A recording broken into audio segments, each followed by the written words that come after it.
Good morning, students.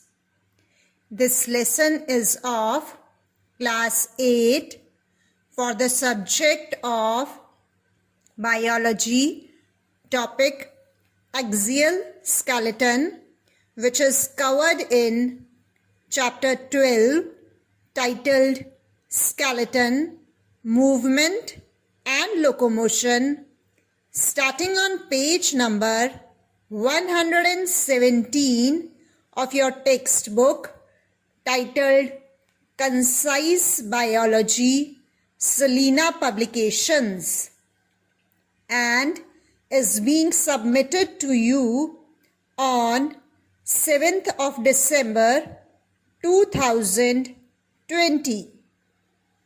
Children, last time we have learned that the skeleton system is being divided into two major divisions.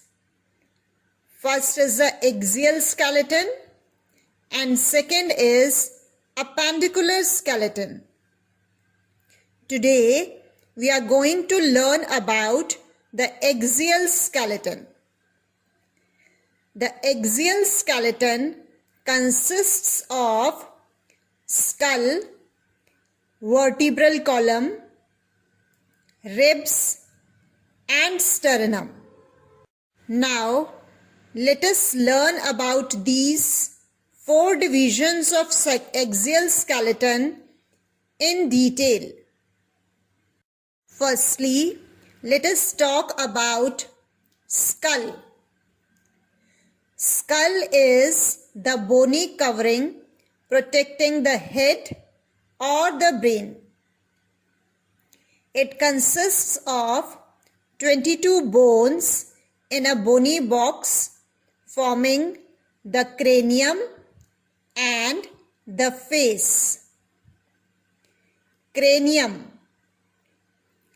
Upper top part, the cranium or brain box, consists of 8 flattened bones which are tightly interlocked with each other in the way that they are permanently fixed. Skull protects the brain, nose, middle and inner ear, and the eyes. At the posterior end of the skull, there is a large opening or hole called the foramen magnum, through which spinal cord, after emerging from brain, continues behind in the backbone. Children, you may see figure 1 showing the 8 cranial bones present in the skull. You can see that these 8 bones are being interlocked with each other, and these bones cannot move. The joint between them is immovable, which is not allowing any movement between these 8 cranial bones. You may also see the position of foramen magnum. Foramen magnum is the hole present in the skull through which spinal cord, after emerging from the brain, continues behind in the backbone. Now let us talk about the second portion of the skull, that is the face. The front portion of the skull is the face. It consists of 14 bones. Upper and lower jaw are formed by some of these bones. Upper jaw is fused with the cranium and lower jaw articulates with it. Children, you may see figure 2 showing the facial bones. You can see that these facial bones may be present in your jaws, upper and lower jaw, cheekbone, bone in the nose and head, and so on. In total, these facial bones are 14 in number. These bones are also having immovable joints, restricting their movements. Only the lower jaw is able to show some degree of movement. Now let us talk about the second part of the axial skeleton, that is vertebral column or the backbone. Vertebral column is the main axis of the body. It is made up of linear series of 33 individual ring-like bones called the vertebrae, placed end to end and separated by intervertebral discs or gristle, which are cushioning pads of cartilage. The vertebrae are held together by ligaments which prevent their dislocation but permits a degree of movement so that vertebral column as a whole is flexible. Vertebral column gives protection to spinal cord. Further, the vertebrae are divided into 5 groups according to the region they occupy. Number 1, cervical vertebrae. Cervical vertebrae is present in the neck region and are 7 in number. The first cervical vertebrae is called atlas and the second cervical vertebra is called axis. Thoracic vertebrae. Thoracic vertebrae is present in the chest and these are 12 in number. Lumbar. Lumbar vertebrae are present in the waist region. These are 5 in number. Sacral. Sacral vertebrae is present in the hip region. Sacral vertebrae are 5 in number. Coccyx. Coccyx are tail vertebrae and are 4 in number. These 4 bones are fused in the adult to form the coccyx, which represents rudimentary tail of humans. Children, now let us talk about the structure of vertebra. The main body of the vertebra is called the centrum. On the dorsal side of the centrum is a neural canal formed by the union of 2 neural arcs arising from the sides of the centrum. Spinal cord runs through this neural canal. Children, you may see figure 3 showing the structure of a vertebra. You can see the main body of the vertebra called the centrum. you can see on the dorsal side of the centrum is a canal or a hole called the neural canal, through which spinal cord passes. Further, you may see that the neural canal is formed by the union of the two neural arcs arising from the sides of the centrum, thus forming a central cavity for allowing the spinal cord to pass through it. In the structure of the vertebra, there is a neural spine. Neural spine is flat longitudinal ridge projecting upwards from the meeting point of the two neural arcs. Two transverse processes project laterally from the base of the neural arcs. Transverse processes provide additional surface for the attachment of muscles. The articular facets arise from the anterior and posterior ends of the centrum. Articular facets provide surfaces for articulation with adjacent vertebrae. Children, again look at figure 3. You may now see the positioning of neural spine and transverse processes.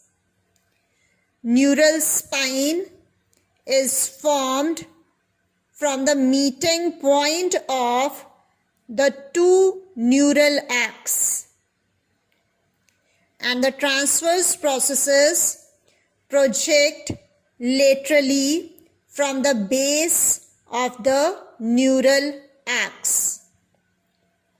All the children had to practice the structure of vertebra in their notebooks. Before going further, let us recapitulate quickly what we have learned so far. Answer the following questions, children. Question number 1. Name the 4 parts that make up our axial skeletal system. Question number 2. How many bones are present in the skull and vertebral column? Question number 3. Name the 5 groups into which the vertebrae have been divided into. You may pause the lesson for 3 minutes to write the answers in your notebooks. Break is over, children. Listen to the correct answers first. Answer number 1. 4 parts of axial skeleton are: number 1, skull; number 2, vertebral column; number 3, ribs; number 4, sternum. Answer number 2. Skull is made up of 22 bones. 8 bones in the cranium and 14 bones in the face. Vertebral column has 33 small bones. Answer number 3. Vertebrae have been divided into 5 groups. Number 1, cervical; number 2, thoracic; number 3, lumbar; number 4, sacral; and number 5, coccyx. Now let us resume the topic with the discussion of third part of the axial skeletal system, that is sternum or the breastbone. Sternum is the breastbone. Sternum is a flat, narrow bone located in the middle of the front part of the chest. The first 10 pairs of ribs are directly or indirectly attached to the sternum. Fourth and the last part of the axial skeletal system are the ribs. There are 12 pairs of ribs which are long, flat and curved. The thoracic vertebrae at the dorsal side and the sternum on the ventral side and the ribs on the sides together form bony cage or rib cage. Each rib articulates with vertebrae at the back and is attached to the sternum in the front. Children, you may see figure 4 showing you the ribs and the sternum. You can see sternum is the central bone which is located in the middle of the front part of the chest. You can see ribs are attached to the sternum. Further, children, you may see the 12 pairs of ribs which are shown in the figure 4. Children, you can see that the ribs in the front are attached to the sternum and at the back they are getting attached to the vertebral column, thus forming a cage which is called the rib cage or the bony cage. This rib cage protects our vital organs present in the chest region, which includes our heart, lungs, and other such vital organs. Now let us talk about the types of ribs. There are 3 types of ribs. True ribs. The first 7 pairs of ribs are attached in the front to the sternum with the help of hyaline cartilage. These 7 pairs of ribs are called the true ribs. False ribs. The 8th, 9th and 10th pairs of ribs do not articulate or join directly with the sternum, but join the 7th rib. These ribs are called the false ribs. Floating ribs. The last 2 pairs of ribs, that is the 11th and 12th pair of ribs, are not attached to the sternum and are therefore called floating ribs. Children, you can see figure 5 showing the types of ribs. You can see the first 7 pairs of the ribs are attached to the sternum directly. These are the true ribs. 8th, 9th and 10th pair of ribs are attached to the seventh rib and are not directly attached to the sternum. Thus, these are called the false ribs. 11th and 12th pair of ribs you may see in the diagram are not attached with anything. They are not attached to the sternum directly or indirectly. Thus, they are called the floating ribs.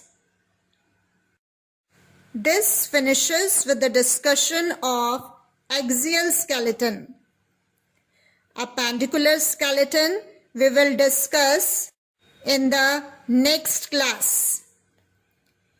Kindly go through the notes carefully and with reference to the detailed explanation of the topics, you are required to answer the following home assignment questions in your notebooks.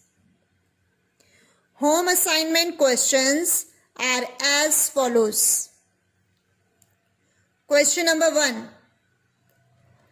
Answer the following review questions given on page number 126 of your textbook. C. Short answer type. Question number 1. Question number 2 is draw well-labeled diagrams of number 1. Cervical vertebrae. You may draw atlas vertebrae. Number 2. Thoracic vertebrae.